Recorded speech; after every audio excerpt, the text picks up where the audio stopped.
Good evening students. अगले video के अंदर हम लोग अब अपनी समस्या को आगे डिस्कस करेंगे। जैसा कि आठवीं समस्या हमें डिस्कस करनी है, जो मुख्यतः शिक्षकों को होती हैं। तो उसे आप नोट भी करते चलें, और जो जिस तरह से मैं एक्सप्लेन कर रहा हूँ आप उसे लिखते भी चलें। आप चाहें तो इसे अपने शब्दों में भी लिख सकते हैं, लेकिन जो विषय वस्तु है उसको पहले आप समझ लें। तो जो आठवीं समस्या है जो एक शिक्षक को होती है, वो इस प्रकार है, नोट कर लें उसे आप। अनुशासनहीनता के कारण उत्पन्न होने वाली समस्या, प्रॉब्लम्स रिलेटेड टू इनडिसिप्लिन।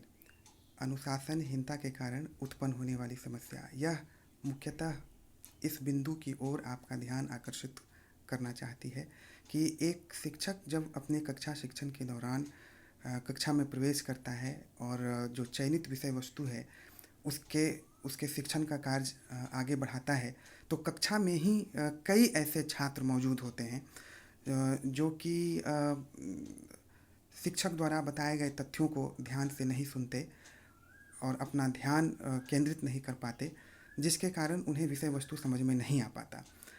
मूलतः ऐसा देखा जाता है कि वैसे छात्र जिन जिन जो कि छात्र शिक्षकों की कथनों को समझने में विफल रहते हैं या नहीं समझ पाते, और जिनका जो पूर्व ज्ञान है वो काफ़ी ख़राब रहता है उस विषय को लेकर के, वैसे छात्र प्रायः संबंधित प्रकरण को समझने में विफल रह जाते हैं। और जब वह एक बार नहीं समझ पाते तो अंततः उनका जो ध्यान है वह वो पूरी तरह से बिखर जाता है और अनुशासनहीनता वाले कार्यों में वे संलग्न हो जाते हैं, और वे अन्य छात्रों को भी क्लासरूम के अंदर डिस्टर्ब करते हैं।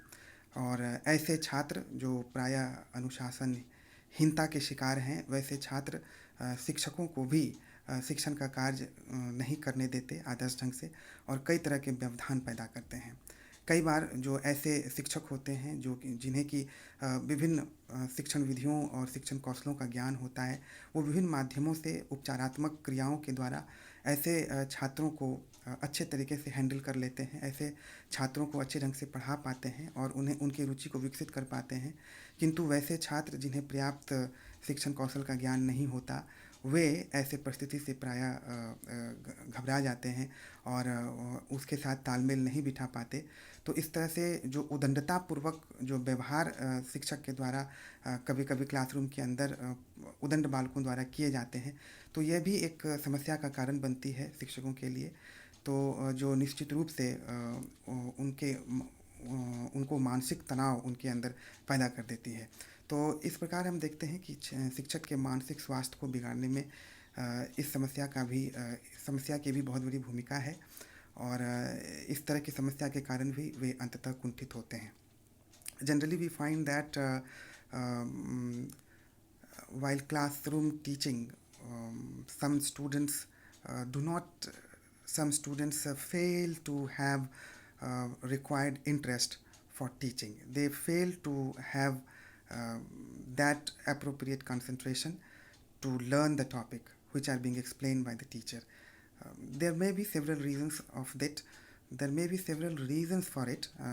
For example, they may not have very good previous knowledge, or the teachers also may fail to clear the doubts of the students, whatever be. But due to several conditions, we see that sometimes such students create very pathetic situation inside the classroom. They create lots of hindrance before the teachers. They do not allow the teachers to teach inside the classroom. They behave very differently. So all such indisciplinary activities actually make the teachers very frustrated. Those teachers who are having the knowledge of skills, they can handle the situation very well, but those teachers who do not have a right skill to handle, sometimes they feel frustrated with such situation. So we can understand that this situation also creates pathetic uh, problems for the teachers inside the classroom. सो अब हम लोग जो दूसरी समस्या है, अगली समस्या, उस ओर आगे बढ़ेंगे। जो अगली समस्या है वो है गैर शैक्षणिक कार्यों से संबंधित समस्याएं। गैर शैक्षणिक कार्यों से संबंधित समस्या, अच्छा अंग्रेजी में भी मैं इंगित कर देता हूँ आपको। Problems related to non educational assignments. प्रायः हम देखते हैं कि नॉन एजुकेशनल असाइनमेंट्स, गैर शैक्षणिक कार्यों में भी शिक्षकों को संलग्न कर दिया जाता है। सरकारी विद्यालय के शिक्षक के साथ भी हम ऐसी समस्या देखते हैं, जैसे प्रायः जब इलेक्शन का समय होता है या फिर जनगणना का समय होता है या ऐसे ही जब कई तरह की आवश्यकताएं राष्ट्रीय स्तर पर महसूस की जाती हैं, तो शिक्षकों को डाटा वर्क के लिए कार्य पर लगा दिया जाता है, जो कि एक गैर शैक्षणिक कार्य है। प्रदत्तों का संग्रह करना ये शैक्षणिक कार्य नहीं है। शिक्षक का कार्य कक्षा में जाकर विषय वस्तु को पढ़ाना है, किंतु जब इस तरह के गैर शैक्षणिक कार्यों में उन्हें लगा दिया जाता है, तो इसके कारण न वो अपनी कक्षा की तैयारी अच्छे से कर पाते हैं और ना ही अपनी कक्षा को आदर्श ढंग से नियंत्रित कर पाते हैं। तो ऐसी परिस्थिति के कारण भी वो मानसिक तनाव से गुजरते हैं, जिसके कारण कई तरह की समस्याएं उत्पन्न हो जाती हैं।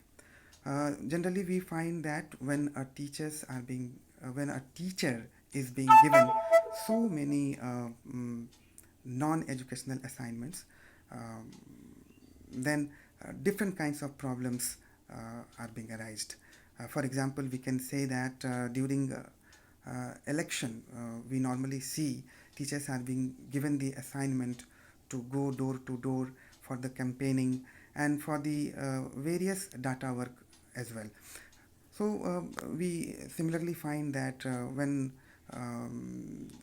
similar assignments are being given on national basis, or the similar emergency is being experienced on national basis, the teachers are given the responsibility to take all such things.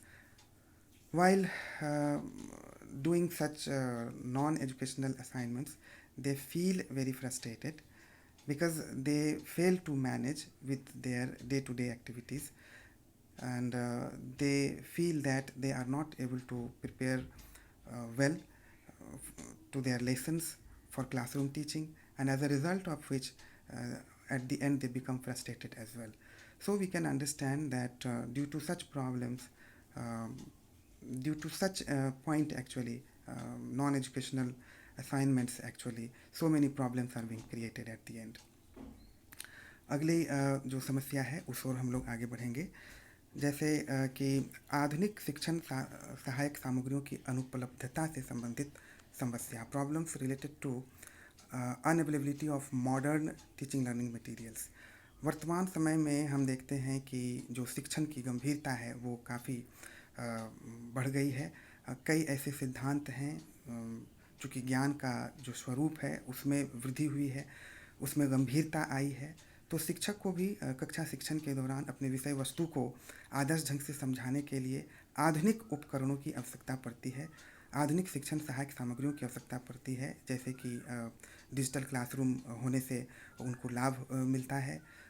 जैसे कि यदि सैटेलाइट इंस्ट्रक्शन टेलीविज़न एक्सपेरिमेंट, ऐसे उपकरण जो कि digital हैं, ऐसे उपकरणों के सहायता से आदर्श ढंग से अधिगम की परिस्थितियों को उत्पन्न किया जाता है। लेकिन जब शिक्षक यह अनुभव करता है कि जो विषय वस्तु है उसको समझाने के लिए आधुनिक उपकरण की उपलब्धता नहीं है, तो ऐसे परिस्थिति में उसे असंतोष होता है, मानसिक तनाव होता है, और यह भी उसके लिए एक समस्या का कारण बनती है। Generally we see that nowadays the nature of knowledge has been changed. We see that it has been on a very advanced stage now. So sometimes teachers feel that they should have modern equipments as their teaching learning materials, so that they can easily create effective teaching learning situation inside the classroom. But when they feel that they are not availing the facility of digital classroom, satellite instructional television experiment site, or something like that, then they feel that they are not able to explain the contents very well. Due to all such things, a teacher may be mentally frustrated, and so we can understand that this specific point is also responsible for creating problems for the teachers. तो student आज हम लोग इस video के लिए इतना ही discuss करेंगे. अगले वीडियो में हम लोग इसके सजेशंस देंगे कि कैसे हम लोग शिक्षक की समस्याओं को दूर करेंगे. धन्यवाद.